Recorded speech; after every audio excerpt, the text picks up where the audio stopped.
Hey everyone! Where are we going? Church. To church. We will go to church because it's Sunday. It's Sunday, and Sunday is for church, and Monday is for also church. Okay. Hi everyone, I'm gonna wear my shoes. Get in your shoes. Show it to them. Wait, I'll try to take. Oh.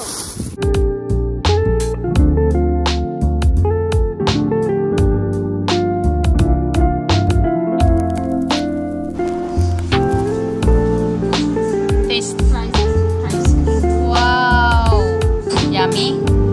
Oh, dito. Oh, yeah.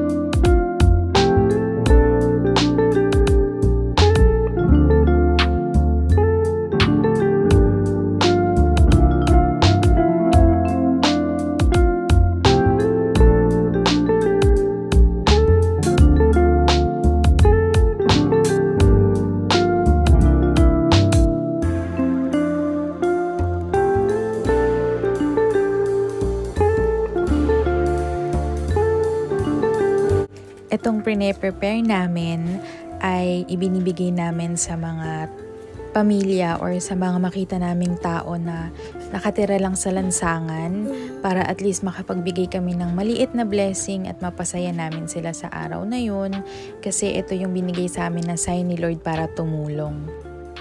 Nanghingi kasi ako ng sign kay Lord noon na sabi ko, Lord, paano ba ako makakapaglingkod sa'yo? And then yung misa namin that time is all about giving blessing to other people. So ito yung sign na binigay ni Lord na sabi niya nga sa ebanghelyo ng misa na yun, kapag pinakain mo ang kapwa mo, para mo na ding pinakain ang Diyos.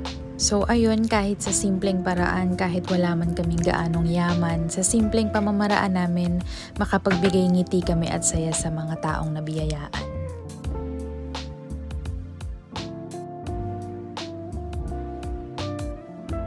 I'm gonna show you the nails.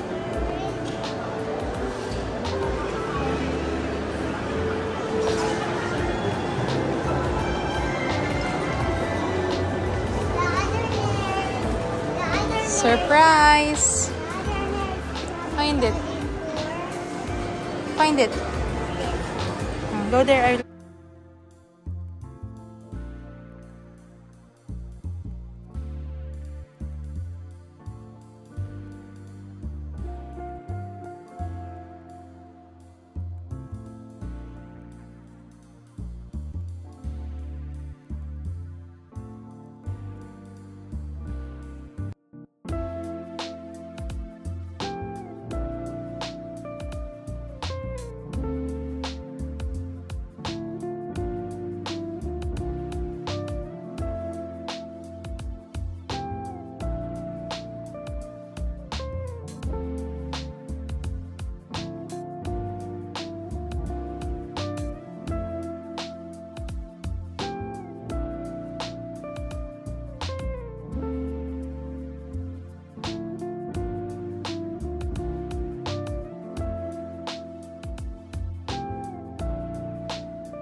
Synagogues and to prisons, and they will have you led before kings and governors because of my name.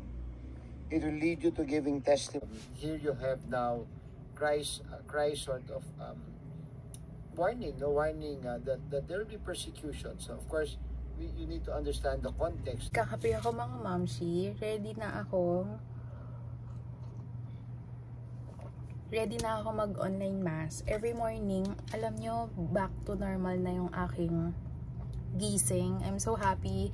Before kasi, laging 1 a.m., 2 a.m., or 3 a.m. gising na ako. Hindi lalagpas ng 3 a.m. Minsan, before 3 a.m. talagang nagigising na ako at hindi na ako makatulog. Pero ayun, nung naoperahan ako, nangyari yun kahit ano, guys. Nung September, October, ganun pa rin. Nung naoperahan na ako, yun, medyo unti-unti nang bumalik yung gising ko. Naging 4 a.m., 5 a.m. Tapos ngayon, 6 a.m. sa alarm na ako nagigising. Kung hindi pa nag-alarm, hindi pa ako nagigising. agad. So, mahimbing pa ang aking sleep. So, thank you, Lord. Morning routine. Minsan, bago ako magkape, ayun muna, prayer muna. Morning prayer kami ni Prime Pao. And pag nasa baba na sila, nag-healing mass na ako. I mean, daily mass and healing prayer. Tapos, ready na akong mag-work sa Prime Nails. Nag-work na ako for Prime Nails. Nagpipaint-paint na ako ng nails. And, nagtitimpla ng kape. Ang kape ko, guys, pure na black coffee lang. 100% black coffee. Puro and walang asukal. Honey lang ang nilalagay ko.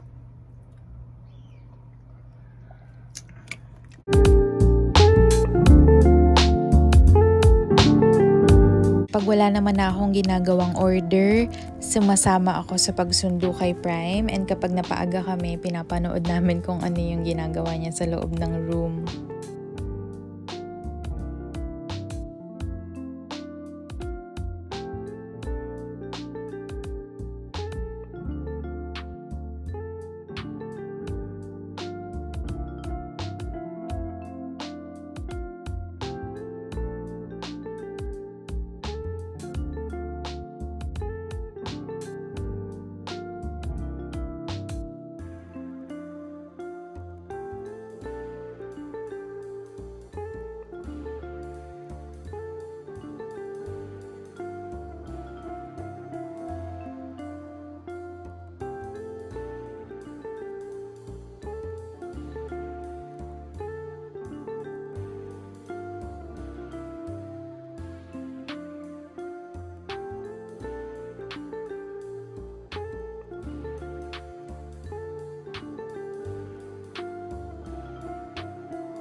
Papansin ko lang, tatakbo sa amin.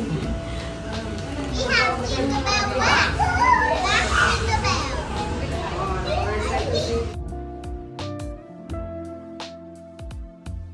to internet? When we were walking, I was...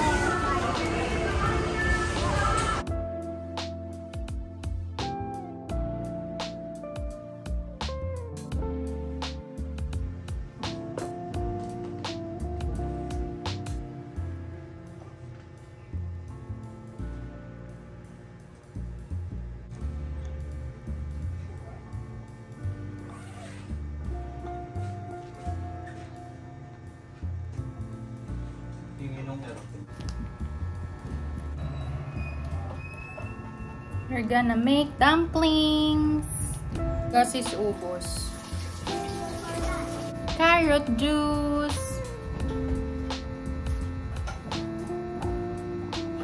Gagawa tayo ng dumplings with vegetables.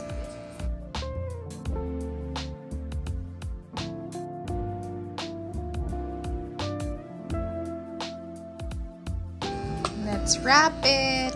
Wrap it. Paano?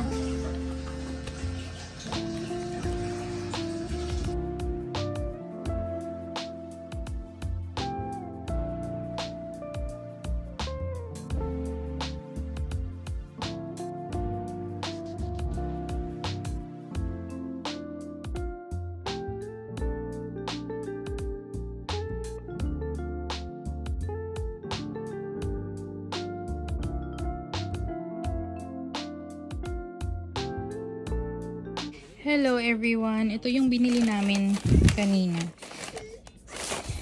Kasi every Friday ay nagbibigay kami ng nagmi-milk si Prime. Every Friday ay nagbibigay kami ng gifts sa school para marami daw bubuksan ang mga kids. So ayan, babalutin natin and ito. Although nakita na ni Prime, hindi na surprise. Siya kasi yung pumili niyan. So, babalutin ko lang and then bukas, Friday, ay ibibigay na namin. So, meron na kaming gifts pang 2 linggo. This Friday and for next week naman.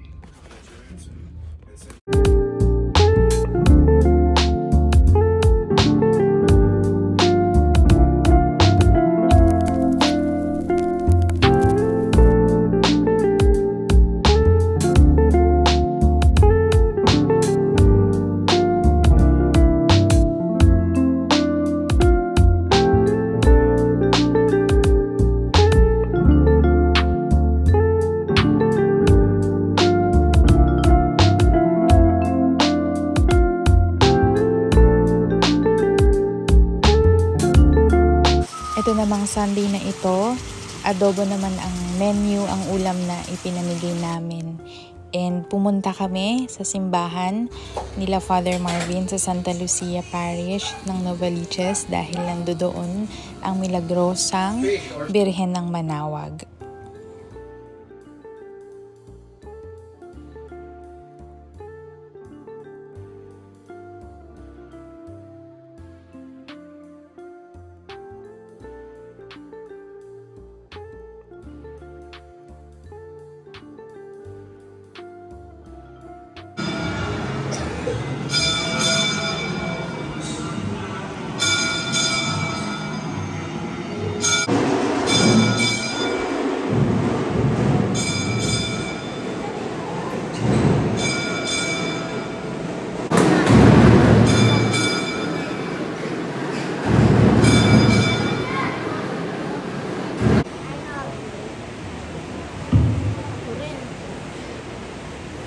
Magandang hapon po sa inyong lahat. Good afternoon. Pwede bang palapakan natin ang ating mga naina? Ang mahal.